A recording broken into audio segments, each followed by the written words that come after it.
마가복음을 우리가 계속 강의하고 있는데요. 오늘 16주 16번째 강의 시간이 되었습니다.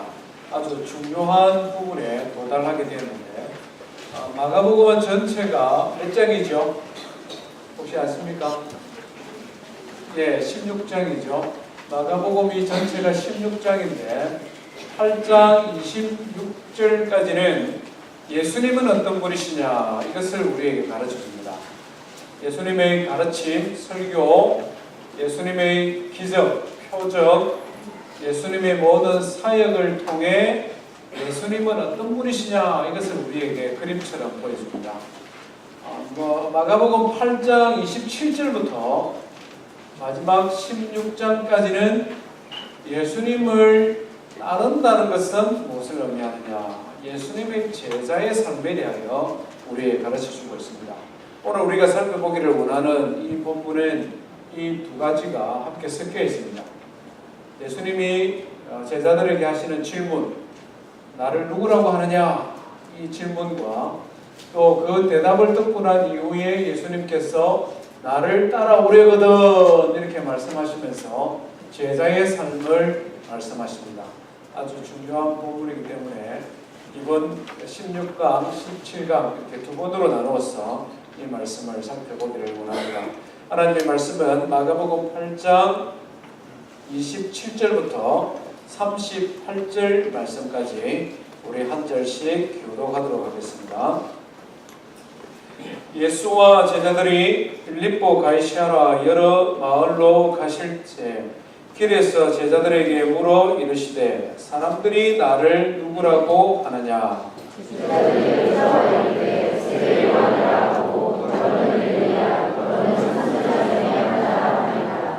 또 물으시되 너희는 나를 누구라 하느냐? 베드로가 대답하여 이르되 주는 그리스도시니이다 하매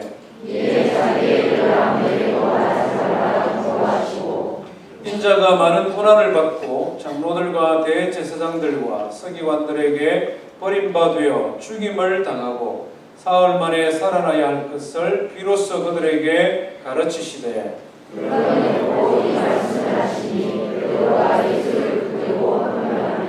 예수께서 돌이키사 제자들을 보시며 베드로를 꾸짖어 이르시되 사탄아 내 뒤로 물러가라.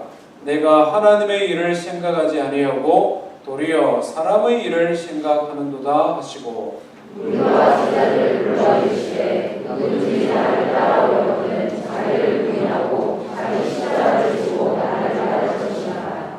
누구든지 자기 목숨을 구원하고자 하면 잃을 것이요 누구든지 나와 복음을 위하여 자기 목숨을 잃으면 구원하리라. 사람이 남의 목숨을 얻고 자기 목숨을 잃으면 무엇이 유익하리요? 사람이 무엇을 주고 자기 목숨과 바꾸겠느냐?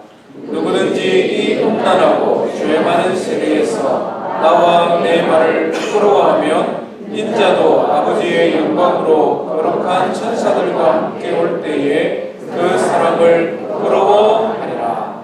아멘. 오늘 본문은 예수님께서 제자들에게 던지는 질문으로 시작을 하고 있습니다. 사람들이 나를 누구라 하느냐? 예수님과 제자들이 공생의 사역을 함께 다닌 지 한 3년쯤 되어갈 시점입니다. 사람들이 예수님에 대하여 하는 평가가 조금 궁금하기도 하셨는 것 같습니다. 이렇게 예수님께서 물으니 제자들이 금세 대답을 했죠. 뭐라고 말합니까? 어떤 사람들은 예수님을 세례요인이라 하고 어떤 사람은 엘리야라고 하고 어떤 사람은 선지자 중에 하나라고 합니다. 이렇게 대답했습니다. 사람들의 생각이 굉장히 일리가 있습니다. 왜 그런가 하니 예수님이 하시는 공생의 사역의 내용을 보면 예수님이 선지자처럼 하나님의 말씀을 가르치십니다. 예수님께서 제사장처럼 고아와 과부와 가난한 자들을 돌아보며 하나님과 백성들 사이에 가교의 역할을 하셨습니다. 또 랍비 선생님, 제사장처럼 이런 사역들을 많이 하셨기 때문에 사람들은 예수님을 보면서 어떤 사람은 선지자, 어떤 사람은 제사장 이렇게 예수님을 평가를 했다는 것이죠. 이 말씀을 듣고 난 다음에 예수님은 특별한 반응을 하지 않으시고 그 다음에 또 다른 질문을 하십니다. 29절에 보니까 너희는 나를 누구로 하느냐. 예수님이 정말 알고 싶은 질문은 이 두 번째 질문입니다. 세상 사람들이 예수님에 대하여 뭐라고 평가하는지는 사실 크게 중요하지 않습니다. 예수님의 모든 공생의 사역을 보면 사람들의 비판이나 비난을 그냥 무시하시고 예수님은 하나님 앞에서 부름받은, 하나님 앞에서 보냄받은 그 사명, 이스라엘 백성의 구원을 위해 묵묵히 자기 일을 해가고 있는 것을 보거든요. 사람들의 평가에 예민하여 이러쿵저러쿵 입씨름을 거의 하지 않는 예수님의 모습을 보게 됩니다. 나와 함께 동거동락하는 해온 너희들은 나를 누구라 하느냐 제자들에게 물었습니다. 그때에 베드로가 적극적으로 대답을 했습니다. 이르되 주는 그리스도이십니다. 주는 그리스도이십니다. 오늘 우리가 읽은 본문에는 베드로의 대답도 짧게 기록을 하고 있고 예수님의 반응도 그렇게 크게 기록하고 있지는 않습니다. 그 이유가 뭐냐면 이 마가복음은 마가라는 사람이 기록을 했는데 베드로의 아들처럼 베드로가 여기고 데리고 다녔던 말하자면 후배 목사, 교육장 아니면 비슷한 이렇게 생각하면 됩니다. 말하자면 자기 이야기를 베드로의 이야기를 듣고 마가라는 사람이 마가복음을 찍었거든요. 그래서 베드로는 자기와 관련되어진 내용에 대해서는 조금 간략하게 마가복음을 기록합니다.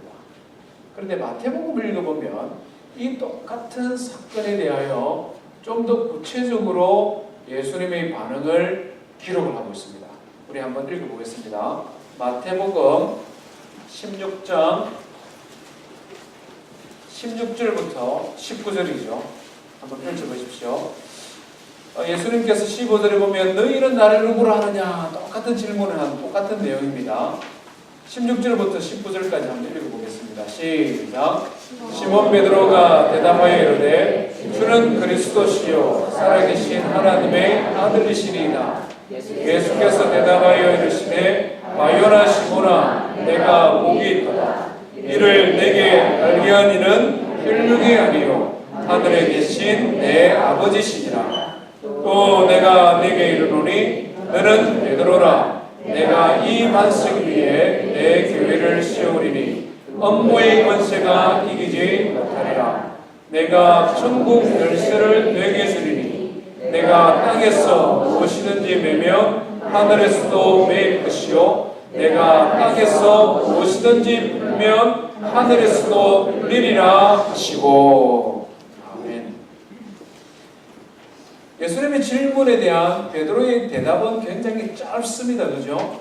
주는 그리스도시요 살아계신 하나님의 아들이십니다.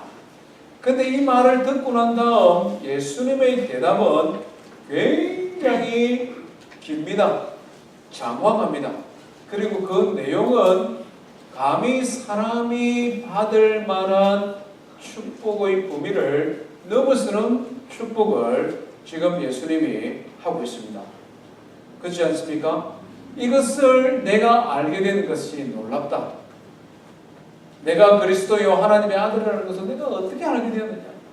내 부모가 너에게 가르쳐준 것도 아니고 세상에서 내가 많이 배운 것도 아니고 하나님께서 너에게 직접적으로 이것을 알려주었다. 말하자면 이렇게 칭찬하죠. 그것도 사실 굉장히 고마운 칭찬인데 뭐라고 말합니까? 베드로라. 여기서 이 베드로는 너의 이 신앙의 고백을 말합니다. 내가 이 반석 위에 너의 이 신앙의 고백 위에 내 교회를 세우겠다. 이렇게 말씀하셨습니다. 이 한 개인이 누릴 수 있는 영광이 아닙니다. 지구상에 얼마나 교회가 많습니까? 얼마나 믿는 성도들이 많습니까? 베드로야, 너는 반석이다. 내가 한 말이 반석과 같다 이 말입니다. 너의 이 신앙의 고백 위에 역사 이래 모든 교회를 내가 세우겠다. 이런 복을 합니다. 그것으로 끝나지 않죠. 그 다음에 또 뭐라고 말씀합니까? 내가 뭘 준다? 천국. 이 천주교에서는 이 말씀을 조금 오해해가지고 예수님께서 살짝 몰래 베드로에게 이 금으로 만든 천국 열쇠를 주었고 베드로가 그걸 가지고 있는 것으로 이제 좀 잘못 이해를 했습니다. 그건 아닙니다. 천국 열쇠를 내게 줄 테니 내가 하늘에서 매면 땅에서 매면 하늘에서도 매일 것이요 땅에서도 풀면 하늘에서도 풀리리라. 여러 가지로 해석할 수 있는데 내가 이 믿음을 가지고 기도하면 너희의 기도를 따라 하늘에 계신 하나님이 응답해 주시겠다. 기도 응답에 대한 약속으로 받아들이기도 합니다. 두 번째는 교회의 영적인 권위에 대한 말씀으로 해석하기도 합니다. 하나님의 교회 공동체에서 범죄하거나 타락하거나 그래서 치리할 때에 징계를 줄 때에 땅에서 매면 하늘에서도 매인다. 땅에서 벌을 받게 되면 하늘에 계신 하나님도 그것을 인정하신다. 이런 치리의 의미로 이 말씀을 해석하기도 합니다.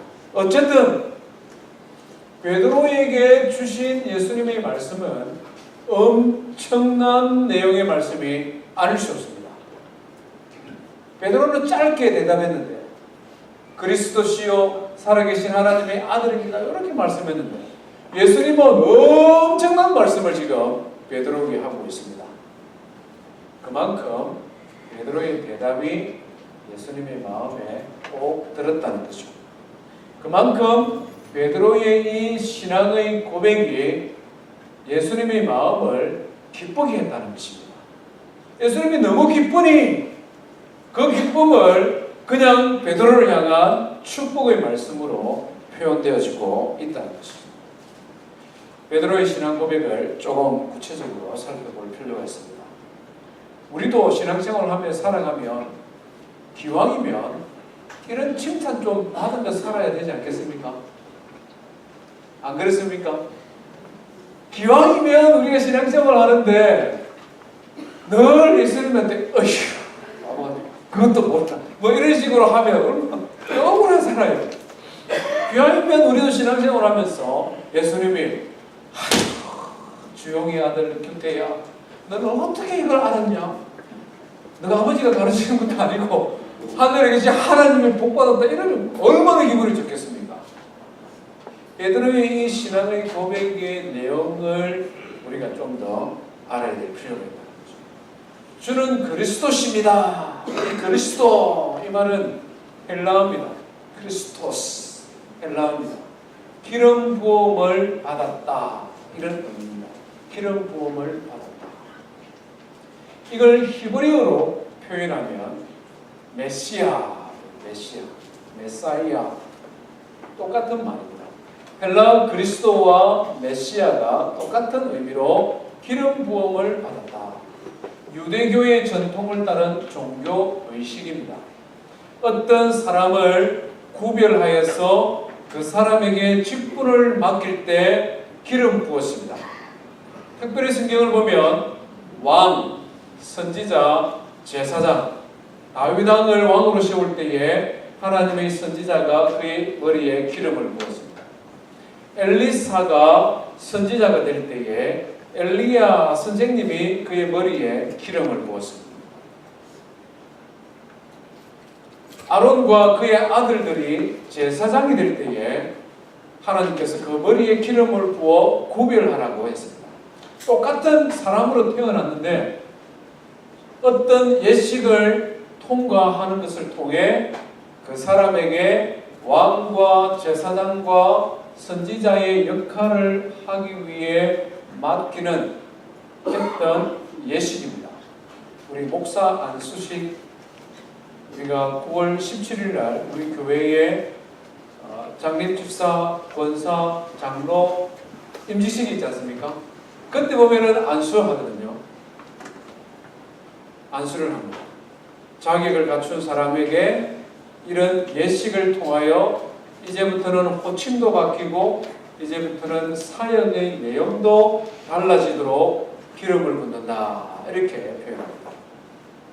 성경을 보면은 이 왕과 제사장 그리고 선지자가 하나님의 종으로 기름 부어서 이들이 사역을 잘 할 때는 이스라엘 나라가 복을 받았습니다.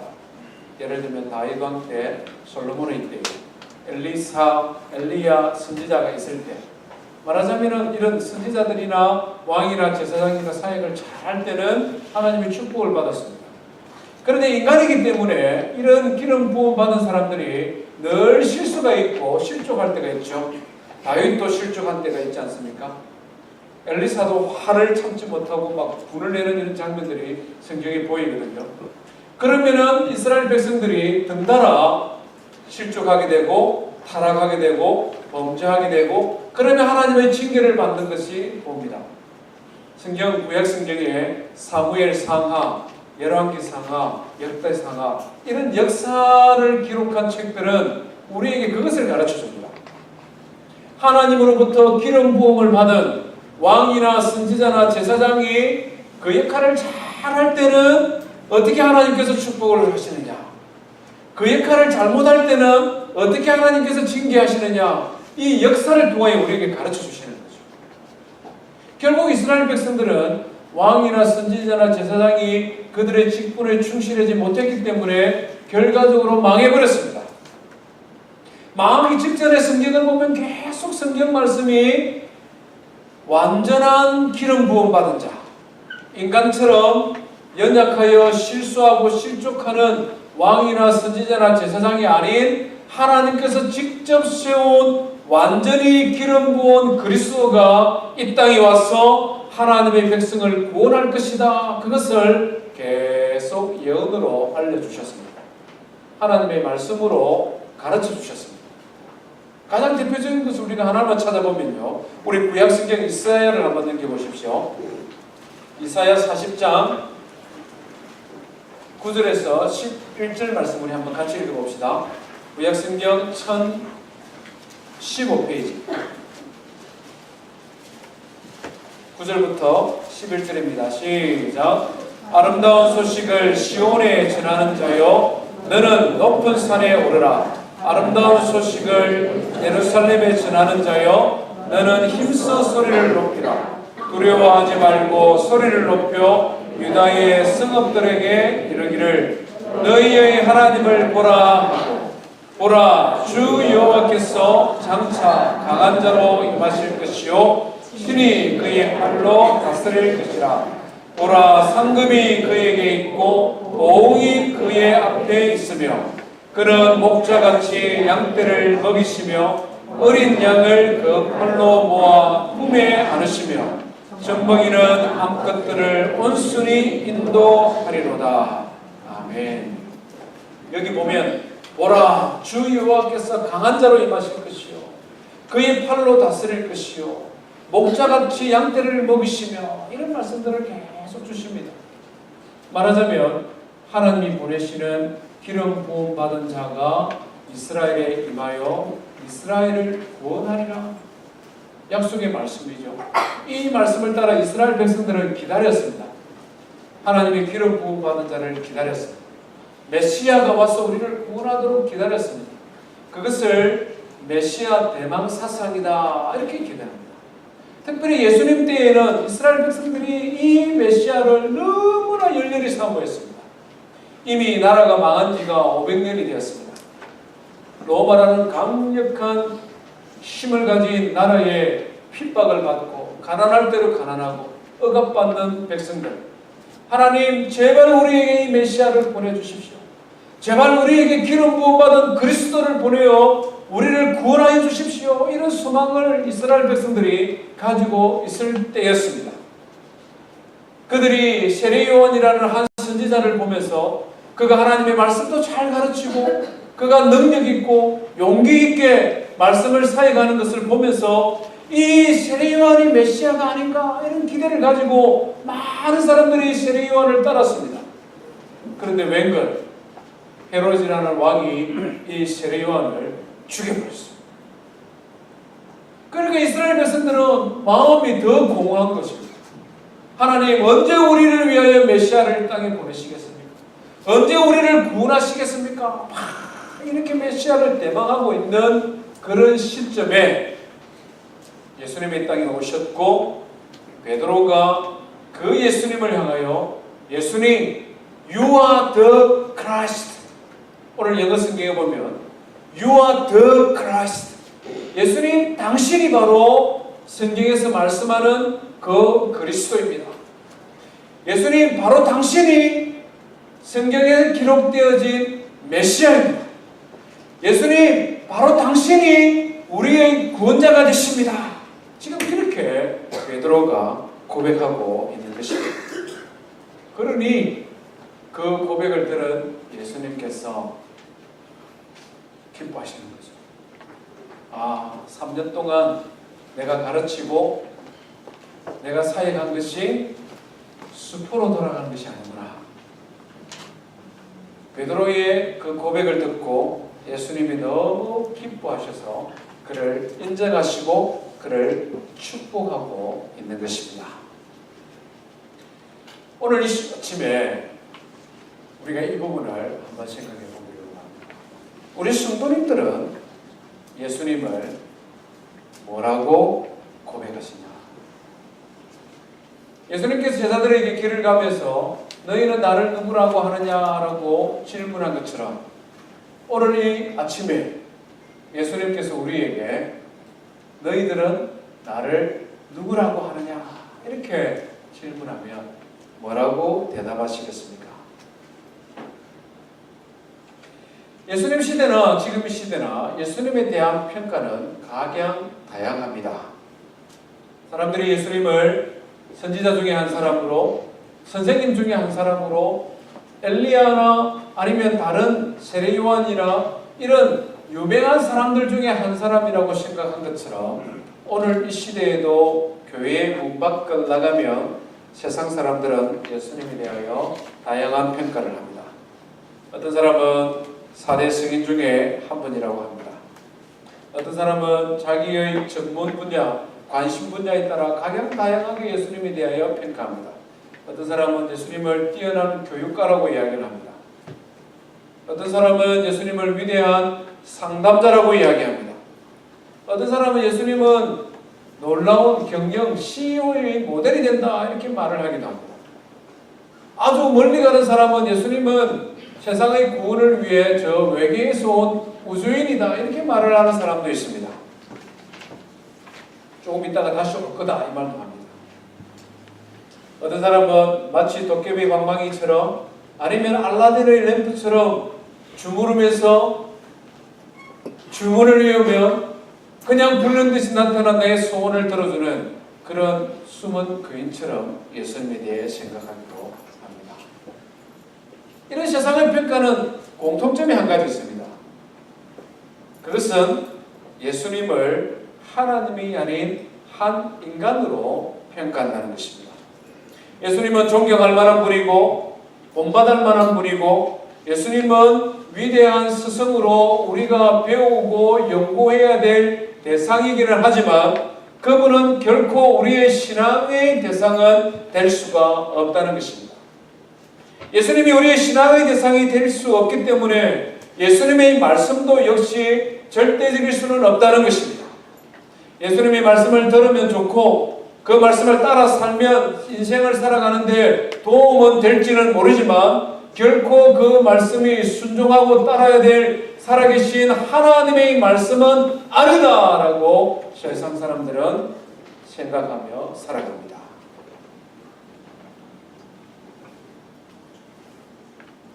나는 어떻게 생각합니까? 우리는 어떻게 생각하느냐? 함께 하나님 앞에 예배하고 함께 성경 공부하고 제자 훈련하고 목장에서 함께 모여서 교제하며 하나님 앞에 예배하는 오늘 우리는 예수님에 대하여 뭐라고 고백하겠느냐 하는 것입니다. 제가 바라는 것은, 제가 간절히 기대하는 것은 우리 모든 성도님들이 베드로처럼 예수님은 살아계신 하나님의 아들이요 나의 구원자가 되십니다. 이런 고백이 있기를 주의 이름으로 축원드립니다. 사실 그거 하러 저희 여기 있는 사람이잖아요. 그게 제가 여기에서 사역하는 목적이지 않습니까? 이런 성도님들이 많아지고 이런 성도님들이 더 견고해지면 정말 기쁠 것 같아요. 혹시 우리 성도님들 중에 나는 베드로처럼 예수님 곁에 있어서 예수님에게 직접 배우고 예수님을 만져보고 예수님과 함께 동거동락하면 했었으면 예수님에 대하여 그런 고백은 할 수 있을 것인데 내가 베드로처럼 예수님과 함께 하지 못했기 때문에 아직 그런 신앙의 고백을 하기는 좀 어렵다. 이렇게 생각하는 분은 없습니까? 사실 우리는 베드로보다도 예수님을 더 많이 더 잘 알 수 있습니다. 진짜 우리는 베드로보다 더 많이 예수님에 대하여 더 깊이 알 수 있습니다. 어쩌면 더 많이 알고 있는 분들도 이미 많을 것입니다. 왜 그렇습니까? 우리는 복음서를 통하여 예수님에 대하여 배우기 때문에 그렇습니다. 마태, 마가, 누가, 요한, 심지어 베드로가 없을 때 있었던 사건들까지 기록되어진 복음서를 통해 베드로가 잘 몰랐던 것까지 우리는 예수님에 대하여 배워서 알 수 있습니다. 누가복음 1장 1절부터 4절까지 보십시오. 누가가 어떻게 복음서를 기록했다고 합니까? 모든 일을 근원부터 자세히 미루어 살폈다. 이렇게 기록을 하고 있습니다. 베드로가 알지 못했던 예수님의 족보도 우리는 누가의 글을 통하여 알 수 있습니다. 베드로가 알지 못했던 예수님이 태어나기 전에 어떻게 세례 요한이 출생하게 되고 어떻게 마리아에게 예수님이 임신하게 되는 것까지 우리는 복음서를 통하여 배워서 알게 됩니다. 베드로보다 더 많이 안다는 것이죠. 사도행전과 서신서를 통하여 하나님의 성령이 어떻게 이 땅에 강림하셨고 교회가 어떻게 시작되었고 그것이 어떻게 예루살렘과 온 유대와 사마리아를 지나 유럽에까지 복음이 확장되어지는가를 우리는 자세히 알고 있습니다. 심지어 베드로 사도가 죽고 난 이후에 일어나는 사건들도 우리는 이미 알고 있지 않습니까? 베드로는 AD 70년 되기 전에 순교했죠. 로마에서 십자가에 어긋나게 거꾸로 매달려 순교했지 않습니까?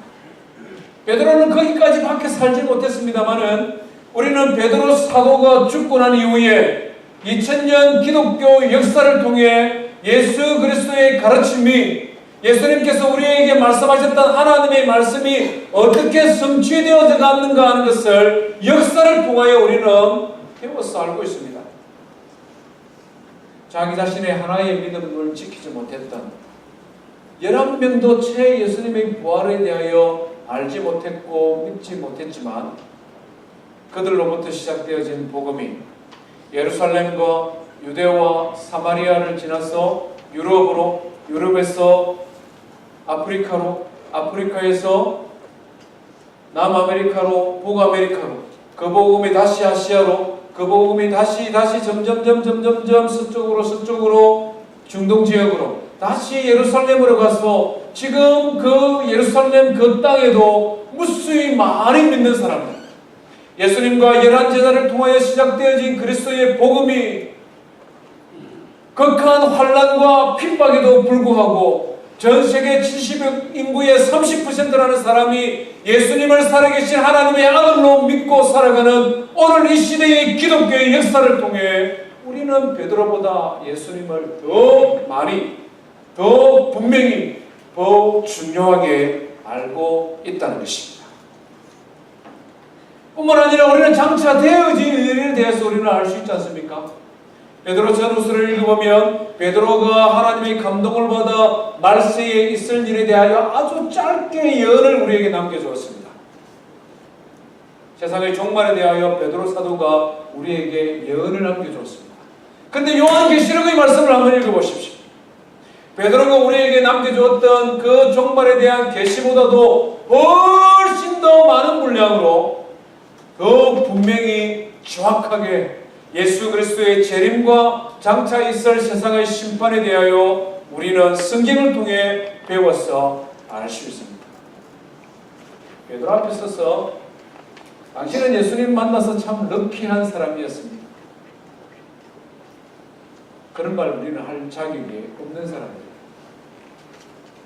베드로보다도 훨씬 더 우리는 예수님에 대하여 더 많이 알 수 있고 더 깊이 알 수 있고 이미 더 깊은 믿음의 자리에 이르는 성도도 많이 있다는 것을 우리는 기억할 필요가 있습니다. 오늘 주님께서 우리에게 동일한 질문을 던집니다. 너는 나를 누구라 하느냐? 어떤 사람들은 베드로의 신앙과 고백과 같은 이 고백을 굉장히 어렵게 생각을 합니다. 그래서 철저한 믿음 있어야 그 다음에 고백할 수 있는 것처럼 생각합니다. 그러나 신앙의 고백이라는 것은 우리가 생각하는 것보다 훨씬 더 신앙의 초보 단계에서부터 필요한 것입니다. 신앙 고백을 통해 우리는 구원을 확증합니다. 성경이 이렇게 말씀하고 있지 않습니까? 사람이 마음으로 믿어 의에 이르고 무엇을 하여 구원을 받는다? 입으로 시인하여 구원을 받는다. 사람이 마음으로 믿은 것을 입으로 시인하는 것, 우리 입으로 신앙을 고백하는 것, 이것을 통하여 구원받는 것입니다. 대단한 믿음이 있고 하나님 앞에 무엇인가를 할 것이 있어야 그때서야 신앙 고백하는 것이 아니라 신앙의 처음 시작이 신앙생활의 첫걸음이 주는 그리스도시요 살아계신 하나님의 아들입니다라는 이 신앙의 고백이 내가 바로 하나님과의 관계를 맺어가는 처음 시작이라는 것입니다. 우리가 이미 들었고 이미 배웠던 하나님의 말씀을 통하여 마가복음 처음부터 15번 예수님은 어떤 분이시냐는 하나님 말씀을 들었지 않습니까? 이 말씀을 토대로 예수님은 나의 구원자가 되시고 예수님은 살아계신 하나님의 아들입니다. 믿음의 고백이 있는 성도 되기를 주의 이름으로 축원드립니다. 신앙 고백은 마치 결혼식 올리는 것하고 비슷합니다. 결혼식 올리는 것 비슷합니다. 부부간의 사랑에 대하여 결혼 전과 결혼 후 3년과 결혼 후 30년은 굉장히 다릅니다. 건사님 맞죠? 이제 20년 돼 가니까 조금 알게 됐네요. 천연 총각 때는 막 결혼하고 너무 사랑을 하고 그래서 이 사랑을 더 이상 주체할 수 없으면 그때 결혼할 줄 압니다. 또 그런 요소가 있습니다. 그러나 우리가 뒤돌아보면 그때의 사랑은 지금의 사랑에 비하면 조금만큼 사랑하는 거예요. 아주 이기적인 사랑이에요. 그때 그 시간의 사랑은 아주 이기적으로 이 사람하고 결혼하면 내가 조금 괜찮겠나? 이 사람하고 결혼하면 좀 믿고 좀 괜찮을 만하나? 이게 전부 다 내 중심으로 다 봐요. 이렇게. 그런데 이제 겉으로는 끔찍이 자기가 사랑하는 것처럼 하고 결혼을 하죠. 그러다 보니 결혼식 하고 난 다음에 막 계속 싸우고 계속 이기적인 둘이서 만나서니 얼마나 싸우겠어요. 그러면서도 내같이 너 사랑하는 사람이 있는지 나와봐라 이런 말도 잘합니다. 이런 말하는 남자들이 머리 아프다. 내처럼 사랑하는 사람 있으면 나와봐라 이런 사람들은 제가 100% 개런티 하는데요. 제일 못난 사람입니다.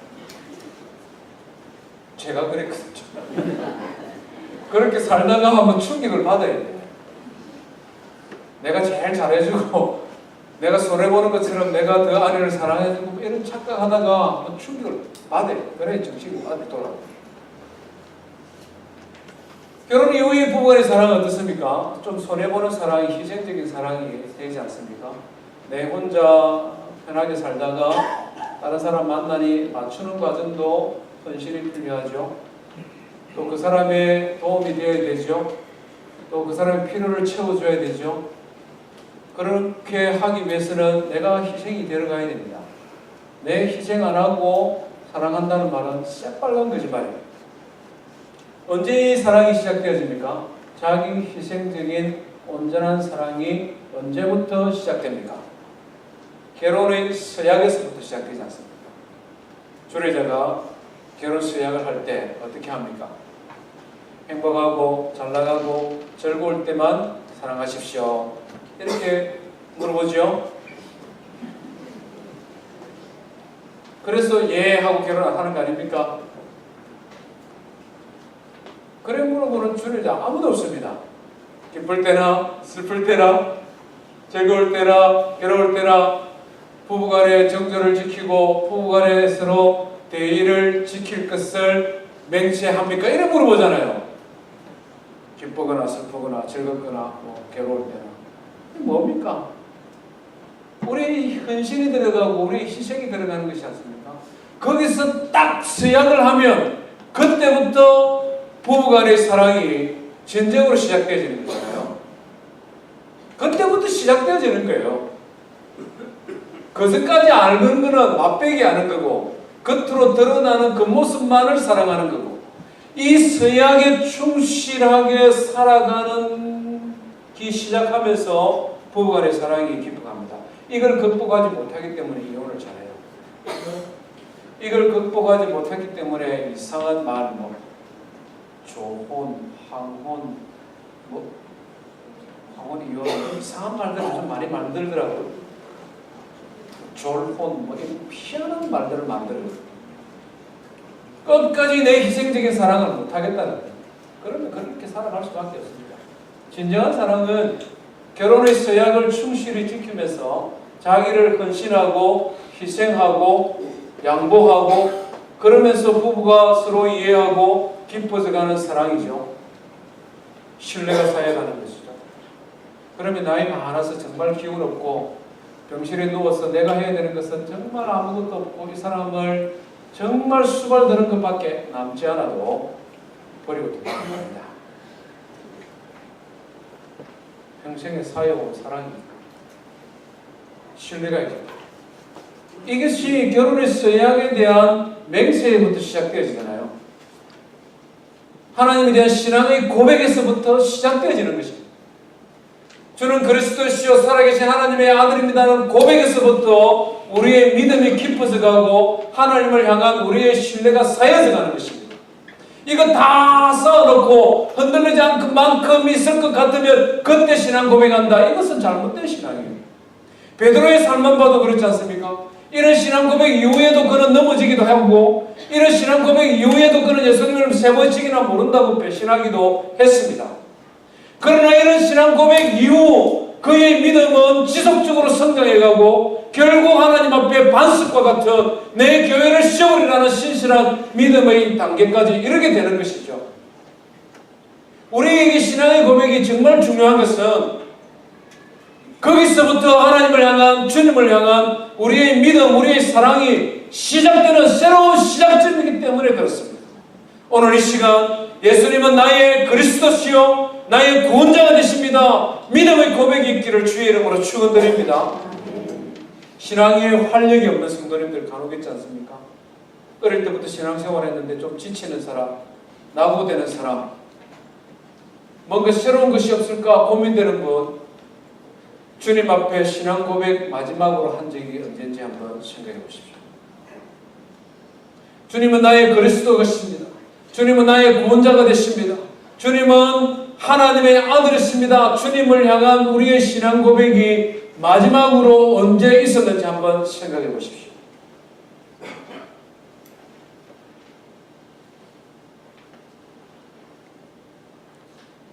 우리의 신앙에 활력이 없는 것은 주님을 향한 우리의 신앙 고백이 없기 때문에 그렇습니다.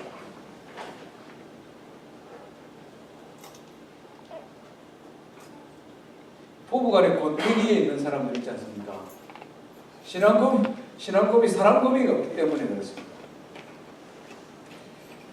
고백하는 것은 뭐 이렇게 서로가 이게 뭡니까 이게 주고받는 주파수는 조금 다를 수 있습니다. 나는 이런 식으로 고백하는데 저 사람은 그거를 잘 못 받는 사랑의 언어가 다르기 때문에 이게 핀트가 안 맞는 경우가 간혹 있을 수 있는데 최소한 고백은 있어야 된다는 거죠.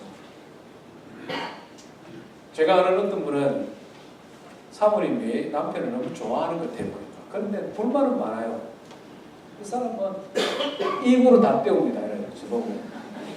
이 사람은 말로 다 때웁니다. 그런데 미워할 수가 없어요. 제가 좀 배웠습니다. 지난번에 왔던 유영업 목사님이라는 일주일 동안 교제하는데 목사님은 징그럽도록 자기 아내를 사랑한다 이 말을 자주 해요. 서울 출신이라서 그러는지 잘 모르겠습니다. 심지어는 사모님 말씀이 자다가도 여보 사랑해 이런데요. 좀 그런 말 들으면 이제 좀 이게 두드러기 좀 나거든요. 근데 사모님 얼굴은 그 말을 하면서 막 너무 밝게 이 사람을 말로 다 때워야 하면서 너무 좋아하는 거 있잖아요. 선물을 주든지 아니면 집안일을 잘 도와주든지 아니면은 뭐 맛있는 음식을 해주든지 표현의 방식은 각양 다르지라도 중요한 것은 표현되어져야 된다는 거죠. 중요한 것은 표현되어져야 됩니다. 부부간에도 얼마나 자주 하느냐, 얼마나 자주 하지 않느냐 이것은 정도의 차이는 있겠습니다만은 부부간의 사랑에 대한 표현이 없으면